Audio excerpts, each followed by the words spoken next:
sawa babe. Unaleta eneo kama hili yani. Mimi nitegemea hata utanipeleka sehemu nzuri, tutakunywa pombe, tutacheza muziki jamani babe. Ndio nilete hapa kweli ona mazingira haya. Hamna bibi, unajua nini? Nimekuleta eneo tulivu kama hili. Kwa sababu wewe mwenyewe si unaelewa hali yangu. Simona, nimekuleta eneo tulivu kama hili, upepo mzuri, mandhari nzuri. Kwa sababu kuna vitu ambavyo mimi nashindwa kufanya ila nimeamua nije kufanya hapa kwangu.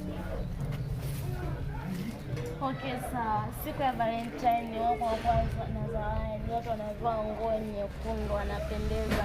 Lakini hata nguo tu hujanunua mpenzi, ona sijapendeza kama wenzangu. Nimevaa tu manguo ya ajabu ajabu jamani babe. Leo Valentine.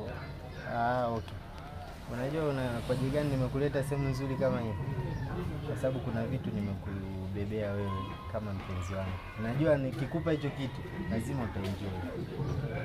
Kweli. Sawa. Basi nilikuwa naomba ufume macho yako ili niweze kukupa zawadi yangu. Okay, sawa.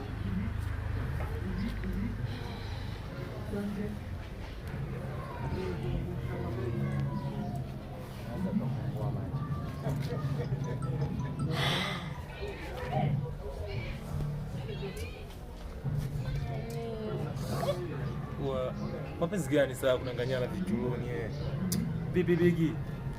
Kwa mapenzi saizi ya uongo mnanyoshana maua. Mapenzi sio hivyo mwanangu. Mapenzi mpeleke mtoto mkali usem fulani hivi enjoy. Mapenzi ya kuletana maua vichochoroni. Mosi ya kuchuma. Anakusamali. Wewe tu unakutesa kwa sababu wewe una kwako. Achana naye mpenzi. Babe. Kuswa ambao wanasema hao. Yaani iliwa unaliona iliwa.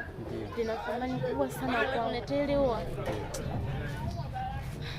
Asante.